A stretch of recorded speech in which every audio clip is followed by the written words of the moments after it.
Listen-only mode. Welcome to the National Pollution Prevention Roundtable webinar, a cornerstone of environmental sustainability, pollution prevention results from 2007 to 2009 report. A couple of quick housekeeping items. All attendees are on mute. Please use the question box in the toolbar if you have any questions throughout the webinar. A recording of this webinar and the slides will be posted on p2.org within 5 days. Now I'd like to introduce today's presenter and PPR Executive Director, Jeff Burke. Jeff? Okay, thank you, Angela. And good afternoon or good morning, everyone, depending on where you are. This webinar is part of our marketing strategy for the report that we've entitled A Cornerstone of Environmental Sustainability, and it's our pollution prevention results from the years 2007 to 2009. And without any further, let's go to the next slide. This presentation, I'll give you a little bit of the history of the P2 Results Task Force, talk about the P2 Results Data System, and we'll go over the results, and then finally what the next steps will be. So, always like to throw up this quote, that one of the reasons that we do pollution prevention and that we need good results is that we are not able to solve problems with the same level of thinking with which we created them, as stated by Albert Einstein. I also always like to start off with the definition of pollution prevention as a reminder to everyone that it's any practice that avoids, eliminates, or reduces any pollutant prior to recycling, treatment, or disposal. We're looking at the increased efficiencies in raw materials, energy, water, other resources, as well as protection of natural resources by conservation.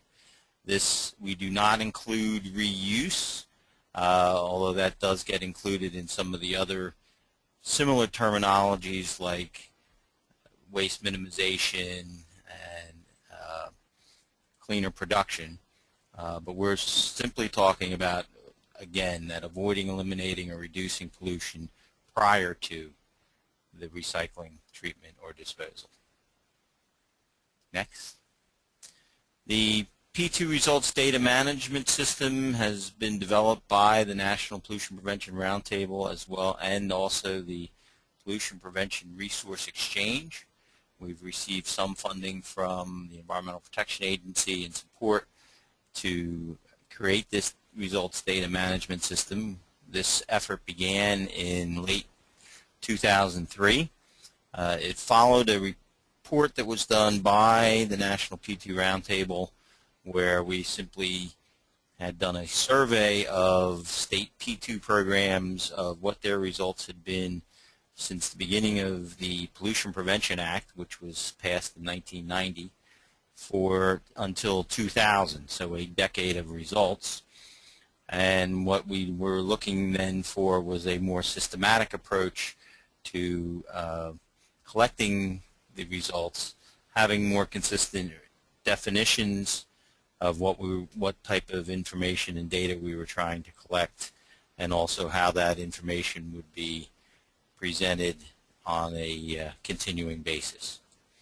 We developed what we call the National P2 Results Supply Chain, and if we go to the next slide, you'll see a diagram that indicates how the data gets from the people who are actually doing the pollution prevention activities, either the state or local programs, or like customers or clients of those programs, industry, other organizations.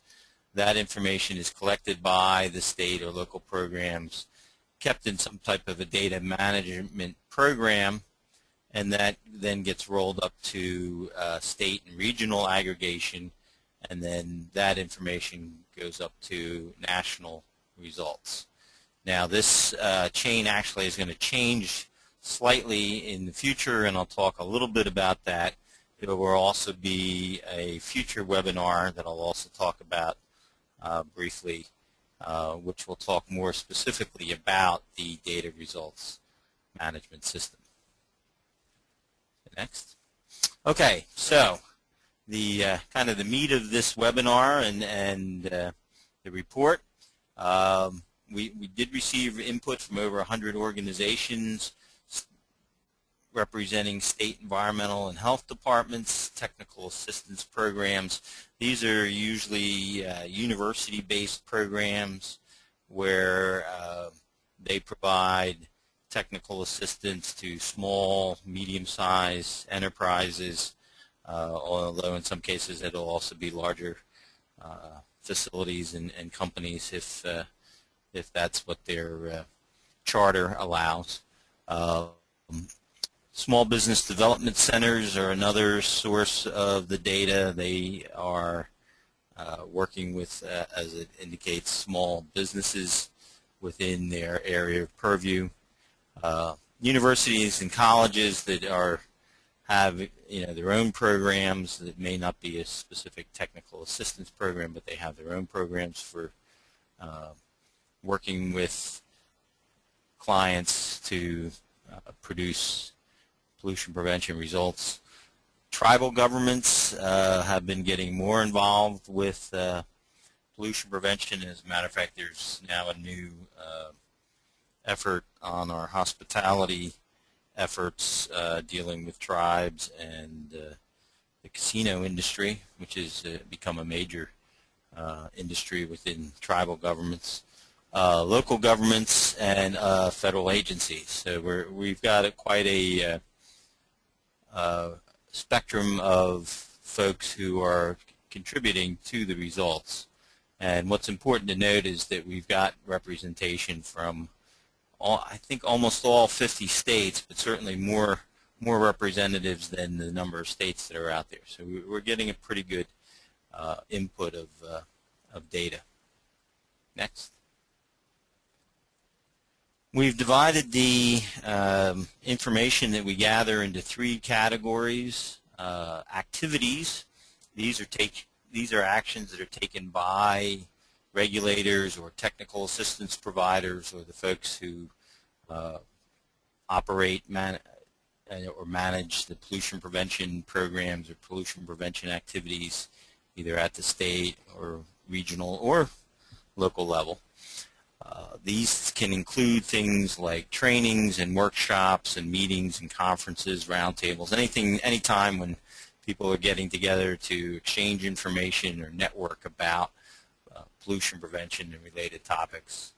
We also look at, in some cases, states which have requirements for P2 plans to be developed, how many of those plans are being developed or assistance is being provided in helping to develop those plans. Some of the P2 programs will go out and do specific technical assistance, which includes site visits. So actually go out to a facility and do a review of what their pollution prevention opportunities are, where their biggest needs are, and that type of thing. Also, a lot of information's been developed and distributed. This can be things like flyers or brochures or manuals, other documents. There are some low-cost or no-cost grants that are, when I say low-cost, I mean no low-match requirement. Grants that have been awarded by some of the states for entities to do pollution prevention activities. A lot of the technical assistance has moved from the direct assistance to online information, and so we also keep track of how many web visitors are coming to the various websites from the different organizations, and not just hits on the website, but actual page views, which is a better indication of people looking for information. A number of the pollution prevention programs have recognition programs where they'll give awards to organizations and industries that have reached certain accomplishments with respect to pollution prevention, or develop some sort of a leadership program where if you do certain things you are recognized as being an environmental leader, and pollution prevention is a key component of those leadership programs. Next. So in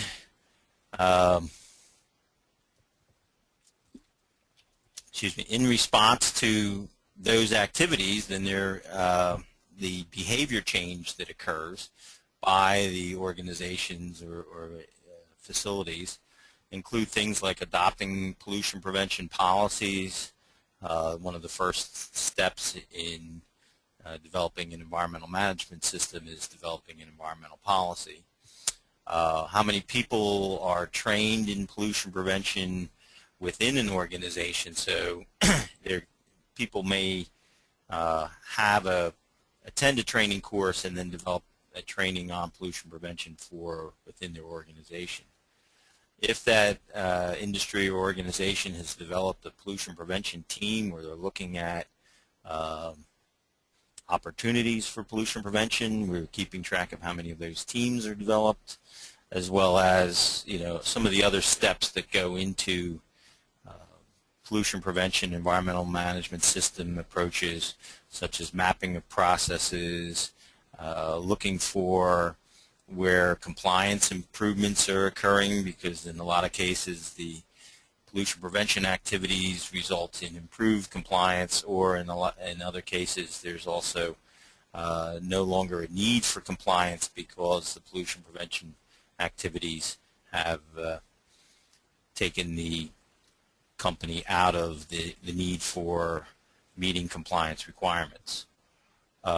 When the site visits and other technical assistance activities go on, there's a number of recommendations that are made to a particular organization, and that organization has the opportunity to implement some or all of those recommendations, and you keep track of which of those recommendations actually get implemented.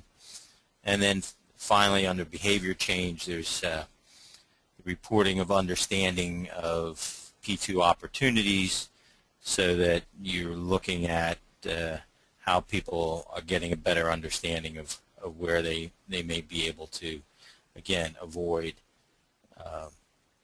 eliminate, or reduce waste and pollution. Next. Next. Okay. So the outcomes. This is, really the kind of what some people would consider to be the real meat of the report. Not to say that the activities and behavior changes aren't important, but this is what a lot of people are looking at. What's the real benefit from an environmental standpoint of the pollution prevention activities? So you can see that we're keeping track of non-hazardous waste, hazardous materials, as well as hazardous waste, air emission, solid waste reductions, energy reductions, green energy. This would actually be an area where we'd want to see an increase in the amount of green energy that's being either generated or purchased, conservation of water, a reduction in wastewater pollution, and then we also like to look at what the reduced operating costs are, because there's the bottom line benefit of pollution prevention that a lot of industry folks are looking for. Next slide. So here's the results that we've been able to document for the, again, this is only for the period from 2007 to 2009. We've produced, as I mentioned, the first report was 1990 to 2000. We've had subsequent reports 2001 through 2003 and 2004 through 2006. So for 2007 to 2009, 66,000 people trained in pollution prevention across the country. That's a tremendous number of people getting trained on pollution prevention. You can see almost 9,500 site visits, average site visit taking about a little over 3 hours of time. So that's a lot of time on the ground. 15, basically, if you divide that by 2,000 as an FTE, you're talking about 15 full-time equivalents of people out doing site visits. 10 million website visitors, about half of which are from outside the United States. NPPR has had a very active international presence over the last 20 years, and as a result,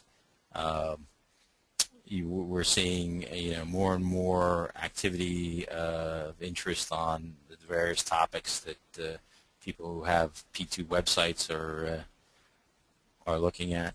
The awards going out to 1,000 applicants across the country, and 1,500 participants in leadership programs.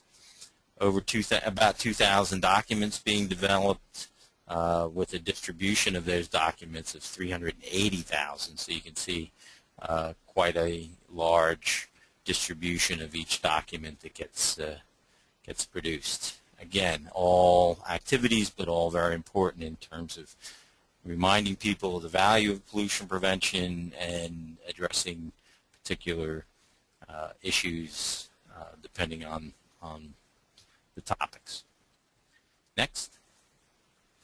So as far as behavior change, now within companies, again, another 85,000 people trained in pollution prevention. So total nationally for this 3-year time period, 150,000 people trained in pollution prevention, or about 50,000 a year.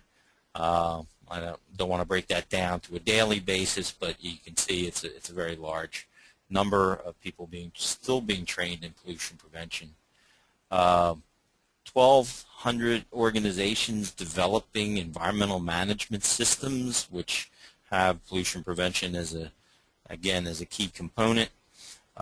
This is important because if it's a properly developed environmental management system, it's something that's based using the continuous improvement approach.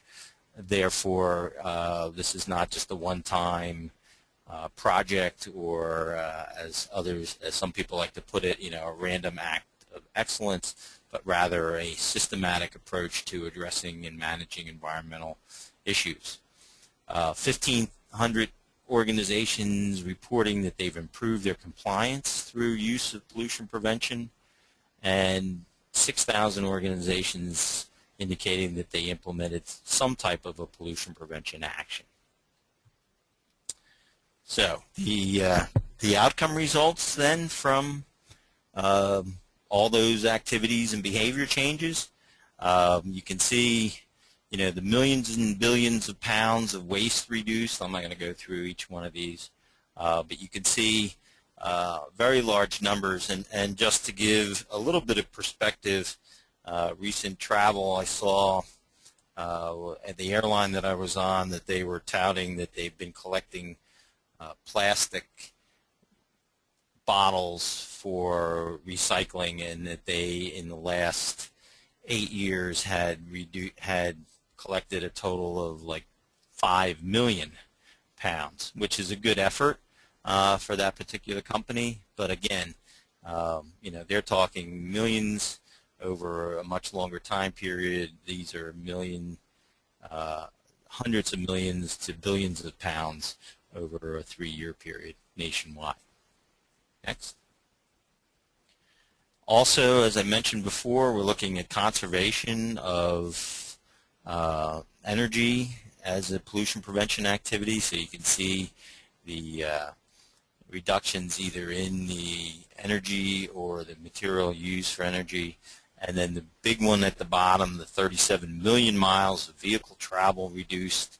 And that's using programs like telework and commuting, carpooling, and some of those remote office activities. And so as a result, that's a huge number. About a third of the way from here to the sun. I mean, if people want to do those kind of comparisons, so quite a lot of vehicle miles have been reduced. Next.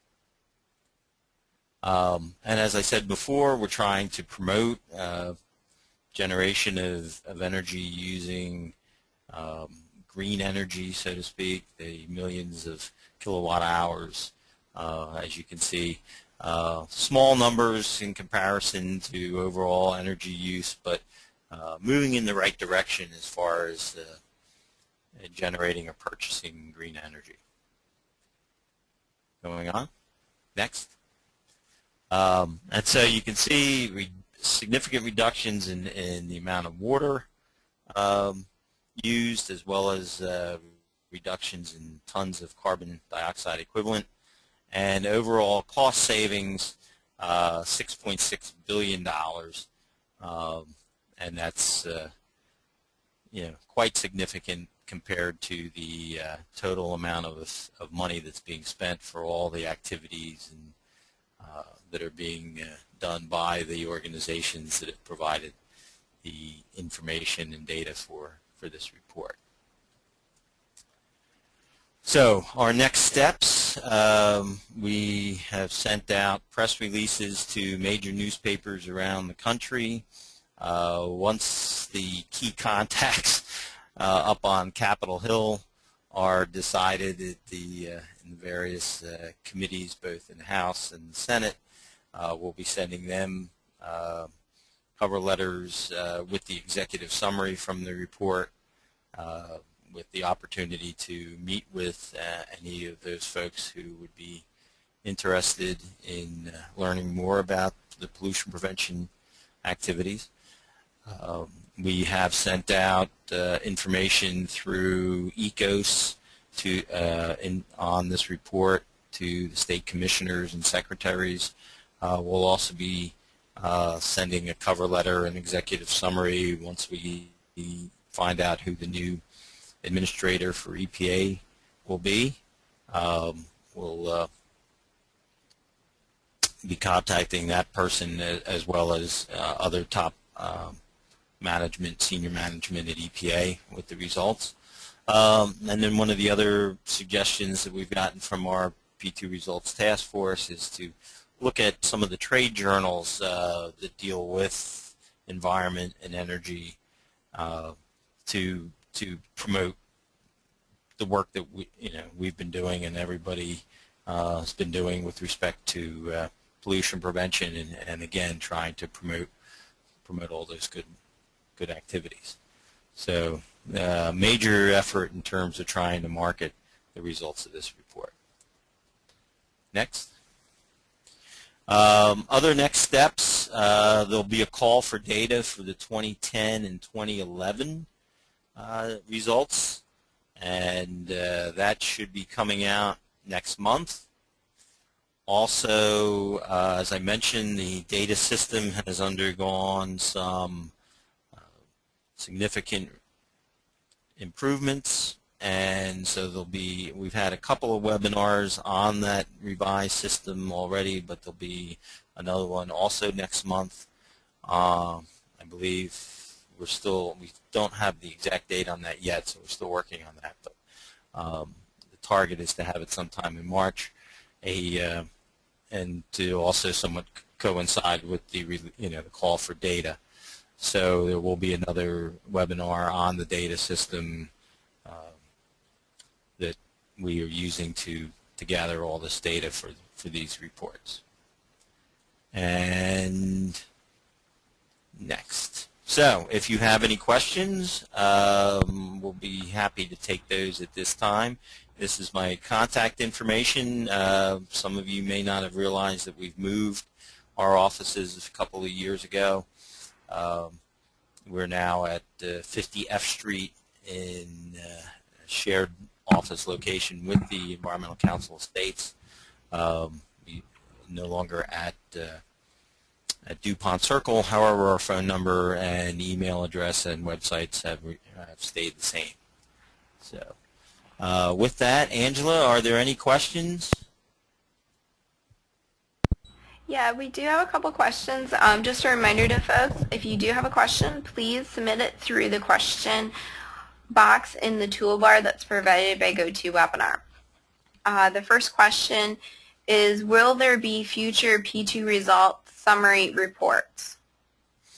Yes. The plan is that instead of every 3 years, we'll probably do them on an every 2-year basis. And so the call for data for 2010 and 2011 will begin as soon as the time period for that data collection ends, or we start to cut it off. Then we'll begin writing another report based on those results. Great. And just a comment, President Obama just named Gina McCarthy as his nominee to replace Lisa Jackson? Yes. Okay. Next question, can P2 TAPs and others use this information to leverage their programs? Absolutely, and as a matter of fact, since we get this information from states and the technical assistance providers, we certainly encourage that you use the aggregate national results, or maybe even aggregate by your region to show the benefits that pollution prevention is having, not just within your area of influence, but regionally as well as nationally. And that's the main reason for doing this type of a report, is to show that while on a more or less local level, you may not be seeing huge numbers, when we all pull them together, the numbers get to be quite significant. Any other questions from anyone? Please type those in the question box. And just a reminder to folks that the slides and recording of the webinar will be posted on p2.org. And also, you'll be receiving a confirmation email that will give you a link to the actual report. It doesn't look like we have any further questions.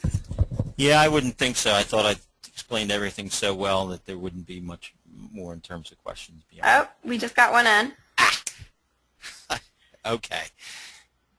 Can anyone gain access to the P2 results database? At this point in time, the results database is accessible to state, local, and regional government entities who would be collecting the data and then forwarding it on to the national results database. And you can contact Andy Bray at NUMOA for more information on how to gain access. But we don't get data directly from, say, companies or industry. Part of our quality control is to have one of the organizations that I just mentioned look at the data and do a review of it, a desktop review of it. We don't expect people to go out to facilities and verify the data, but we do expect to have some sort of a desktop review. We actually received couple more questions. The next question, okay. EPA also collects measures. Where can we find these results? From the EPA, EPA reports their results in their annual reporting that EPA does. And what are the 2 or 3 goals that you would expect to accomplish by publishing and presenting these results? 2 or 3 goals. First goal would be to inform people about the great work that's going on around the country by all the various pollution prevention and pollution prevention related programs. I mean, when you look at the amount of money, that the cost savings, the environmental benefits, the activities, there's a lot of work and a lot of leveraging of resources. It's pretty phenomenal.